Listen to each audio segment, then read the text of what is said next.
Well, good evening. I hope everyone is doing well. I am Teresa Moore, President and CEO of I Am Productions, and I'm glad you're here to join us for a conversation with T.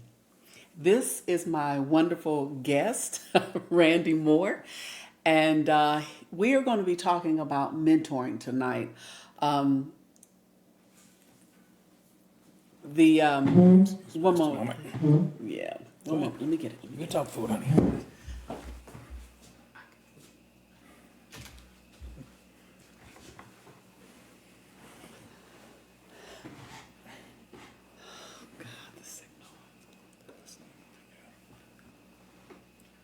Okay, like I said, we have Randy Moore with us here this evening, and Randy is going to be talking about mentoring. So why don't we get right into it Okay. so we don't waste a lot of time? Ladies and gentlemen, Randy Moore. Hello. Hello, everybody. I'm excited to be with you tonight to talk a little bit about something that I'm familiar with. Been doing it for a minute, for a while, and ready to give you whatever you want to hear. Okay, so Randy, why don't you tell us what you do for a living? Okay. So I am the president and CEO of Iowa American Water Company, and Iowa American is the largest investor-owned water and wastewater utility in the United States. Okay. We have a presence literally all the way across the United States, from New York to California, and multiple states in between. We also service, I believe I want to say 18 different military bases across the country. And a lot of people, and my goal today is not to necessarily talk about Yeah. water, but it's hard for me not to do that. But a lot of people don't realize that water utilities can be and are privatized all the way across the United States. A lot of municipalities own their own water and wastewater utilities, but what we do at American Water is we come to a municipality that may be having some trouble financially or whatever the reason may be, and we offer them the opportunity to sell their water or their wastewater utility, and then we will pay them a fair market value for it, and they can take the money and do whatever they want to do with it. Okay. Interesting stuff. Really interesting. That's a lot of Randy for what, 40, 46. 46 years. 46 years. So he knows a lot about the water company. But what I want to talk to you about tonight is, and being your biggest fan and wife, I know you've done a lot of mentoring, and so I want you to talk about that because one of the main things that we really want to think about with this show is helping our community and giving our community the right tools that they need so that they can be successful. And again, Randy and I don't have all the answers to everything or to a lot of things really, but he and I do, we've had a lot of contact with people. So Randy, I've got some questions for Okay. you this All right. evening. I'm all set. Okay. All right, my first question, how long have you been a mentor? Well, that's a good question because I've been really a mentor for most of my adult life, and I think if we really think about what a mentor is, it's just simply an individual who advises or encourages one. So most parents should be mentors. Yeah, Uncle Willie, whoever he may be, could be a mentor. Okay. But intentionally focusing on assisting or helping others, I'm going to say probably for the last 30 years. I've Okay.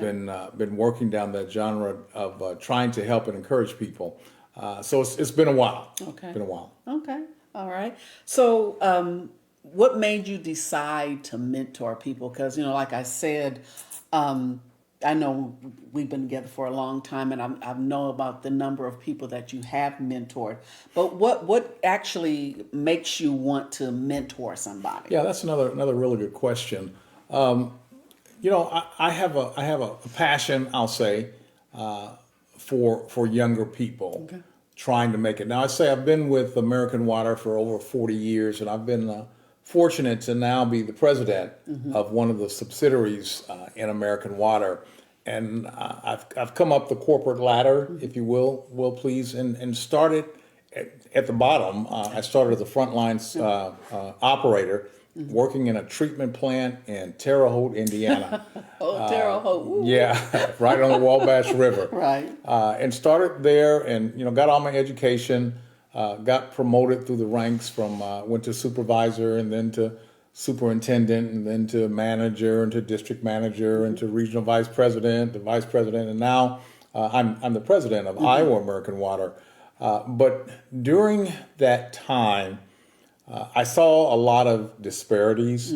I saw a lot of people that had potential, but never really knew how to make their potential relevant. Okay. And by that, I simply mean there are a lot of people that could do a lot of good things, Yeah. but they never got the opportunity. And if you don't mind, I like to mix a little scripture, a little biblical background in what I do. Absolutely. There's a scripture in the book of Ecclesiastes that says, "Time and chance happeneth to all men."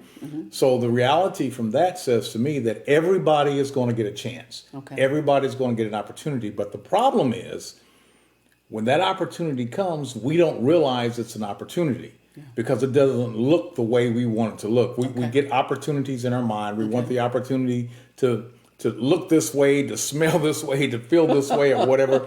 And it doesn't always come that way. So if the opportunity is not that way, we miss it. So what I wanted to do was to help people understand what's really an opportunity. And then here's the other piece.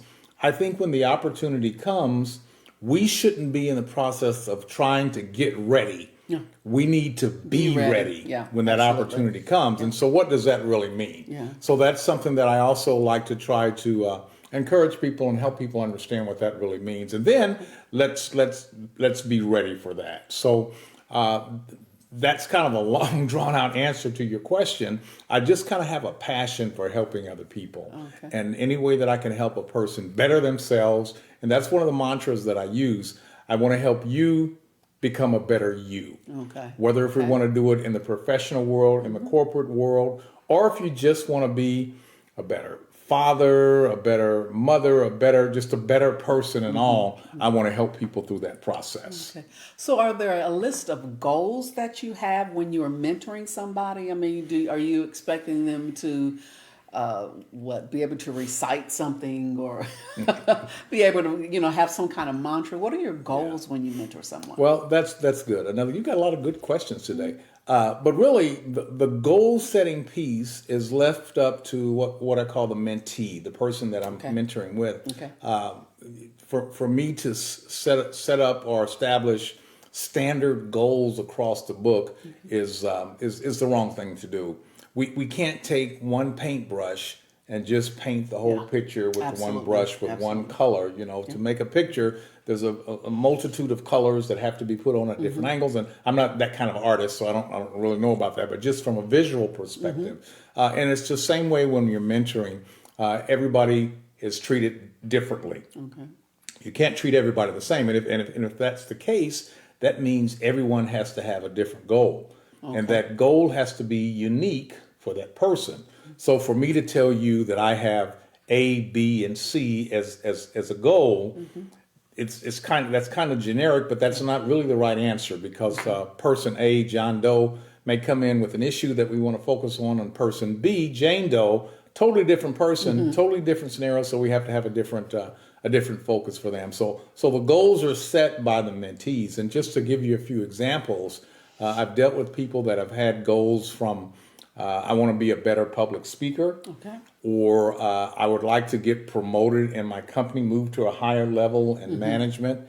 I had one individual years ago that I mentored that wanted to be a politician.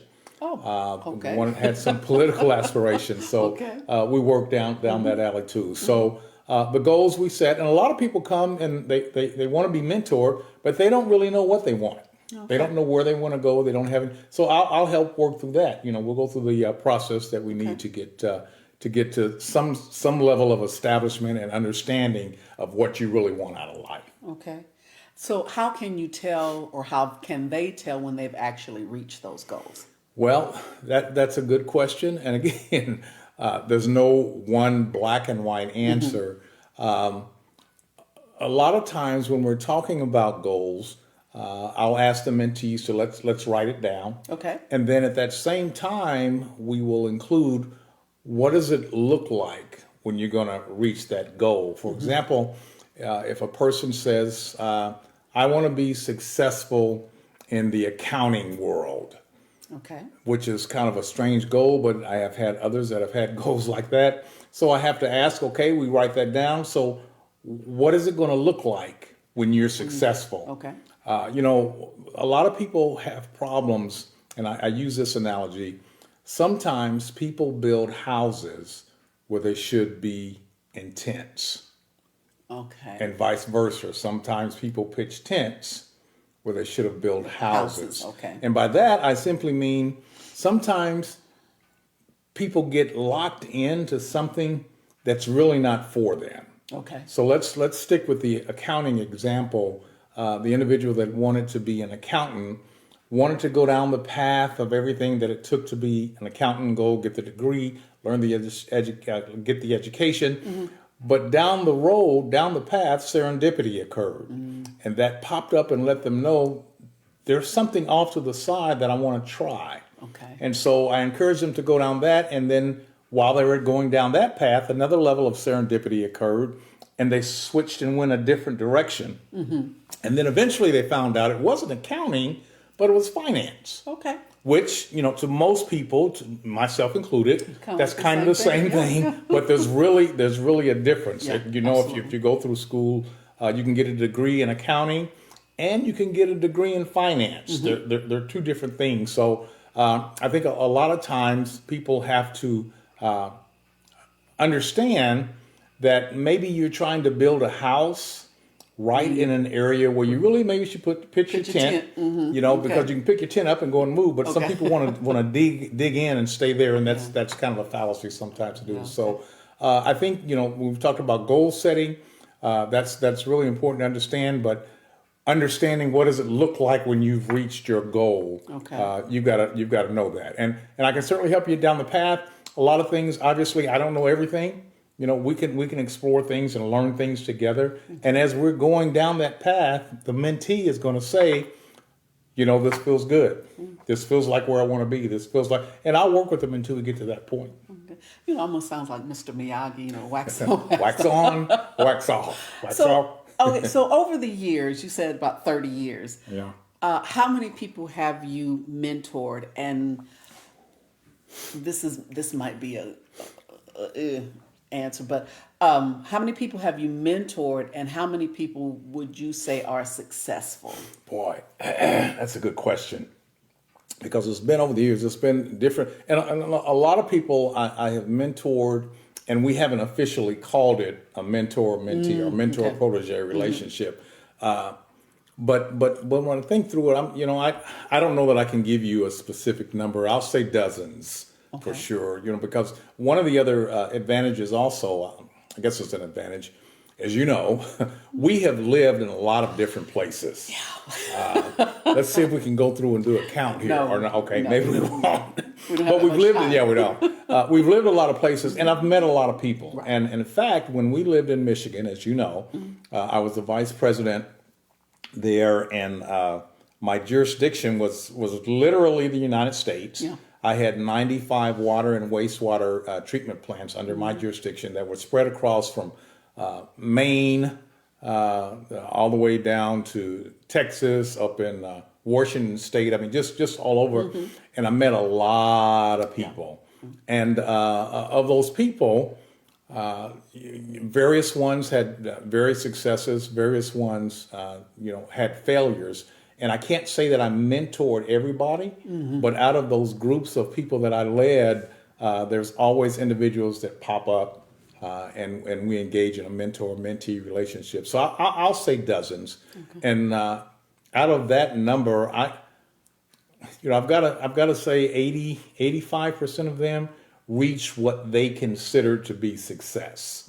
And again, as I said earlier, the success is something that they set, that they established, and we've done that. So I feel pretty good about what I've done over the years. Okay. So let's hone in on our community.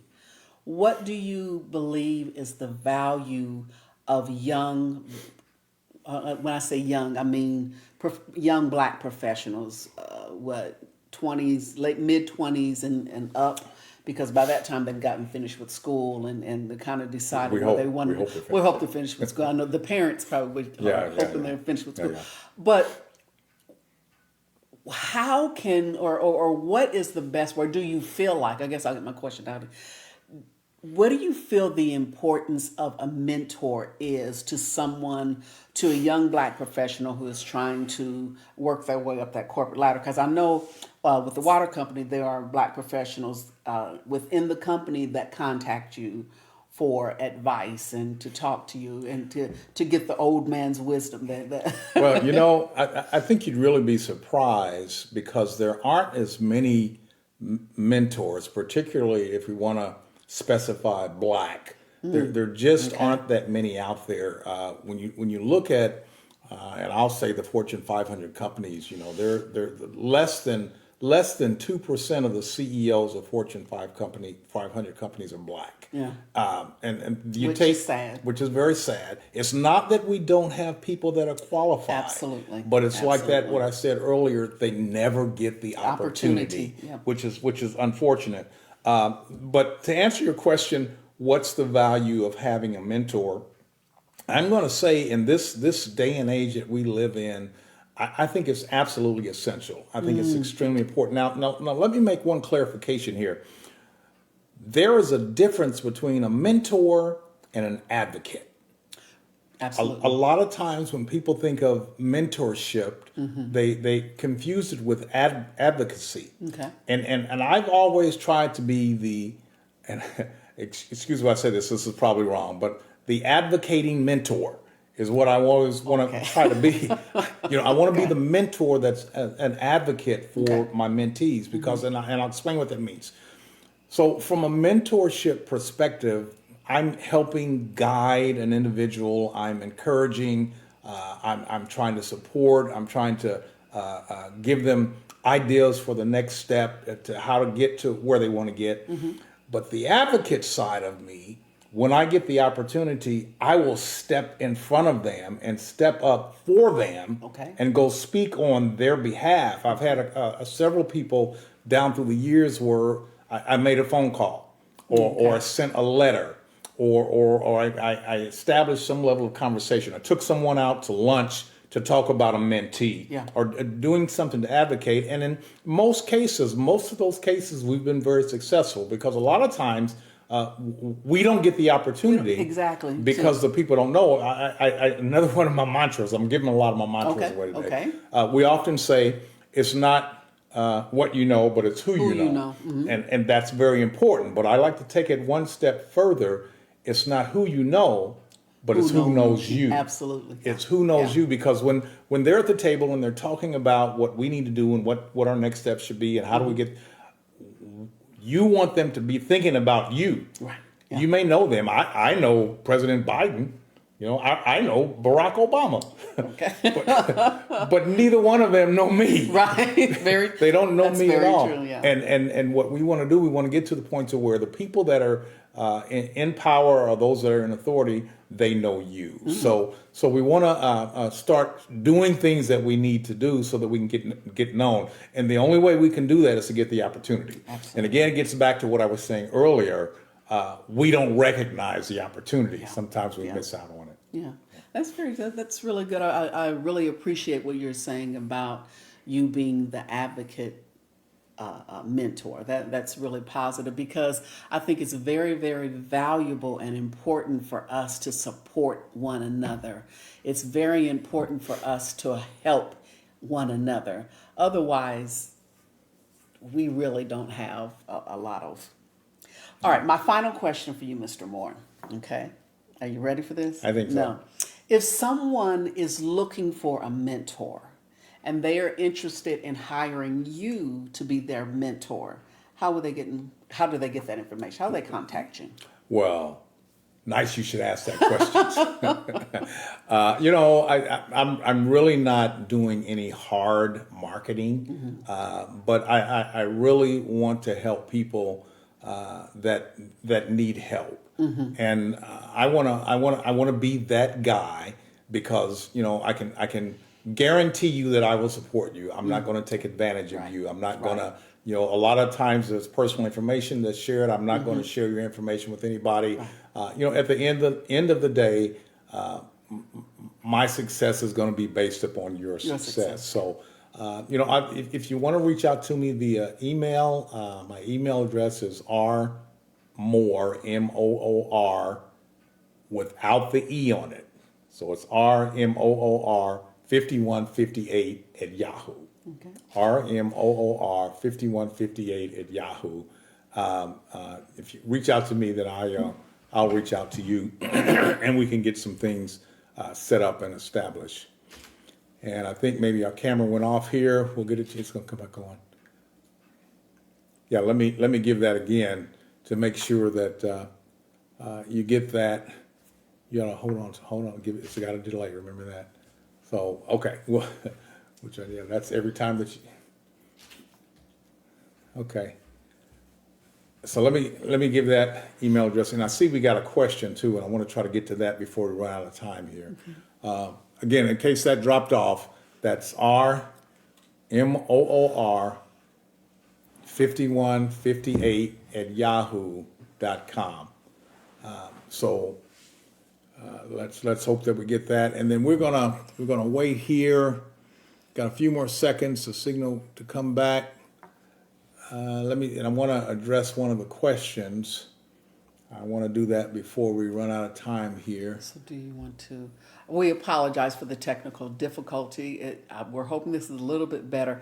So I believe we do still have the sound. We just have lost our picture. So the question is, so what do you do when you're trying to move forward in your career and you keep getting met with blockages and you do not want to leave your current employer? And that comes from someone in Indiana. Would you mind reading that question again? I know we just turned it back on, so there'll be a delay before we get the video, but the sound is on. Okay. So what do you do when you're trying to move forward in your career and you keep getting met with blockages and you do not want to leave your current employer? Okay. Well, again, every case is different, and that's a very serious case. It is.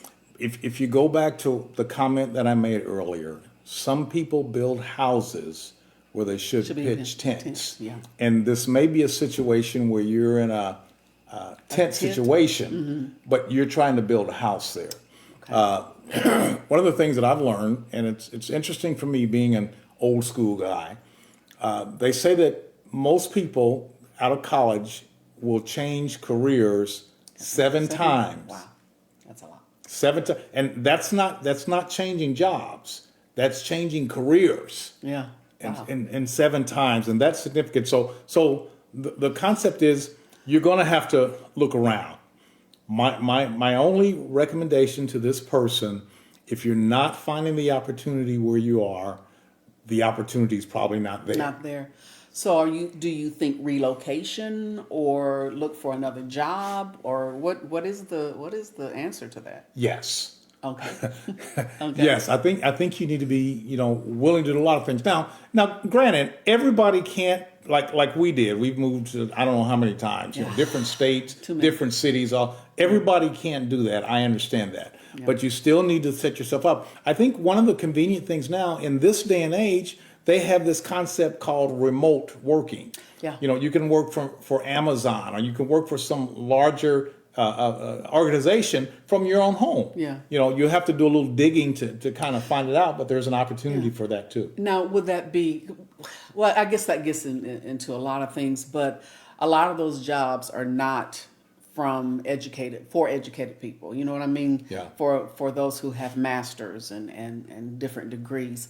So it's unfortunate But again, it goes back to that advocate, the person who can make that phone call or who can meet with somebody and say, I know this person and they're a great candidate for what you're looking for. The other side of that is the person who is getting that help. They've got to show up. Yeah. They've got to do what they're Right. supposed to do. Right. So Absolutely. hopefully that answered your question. If not, you can always message Iron Productions and we can get back with you. Our time is almost up for this evening, but I do want to say thank you so much to Randy Moore. It's pleasure. like he's going to go home or something. He's already home. Already at home. But anyway, just want to thank you, our viewers, for watching us. Our next show is going to be on August 23rd. So that is not next Wednesday, but the following Wednesday. And we really hope that you enjoy this. We're going to upload our videos to our YouTube channel, which is I Am Productions LLC. We're hoping that you're enjoying. Looking into the future, our next series that we want to work on is Mind, Body, and Spirit. We want to talk about mental health. We want to talk about our physical health. We want to talk about our spiritual health. So these are some of the things that we have coming up. If you are if you have a Black-owned business, please let us know. We want to come and interview you. We want to come and talk to you. We want to spread the word about what you're doing in our community. I have talked to various people. I think some of them are probably maybe running from me at this point. But we want to get some people on because listening to Randy and I isn't always the most exciting thing you want to do. But, getting other people on here so we can work in our community, so we can build our community, so we can make our community better. Yep. All right. All right. So I appreciate you being here on a conversation with T. And all I want to do is talk about it. Thank you for joining us. Have a good evening. Thank you, Randy.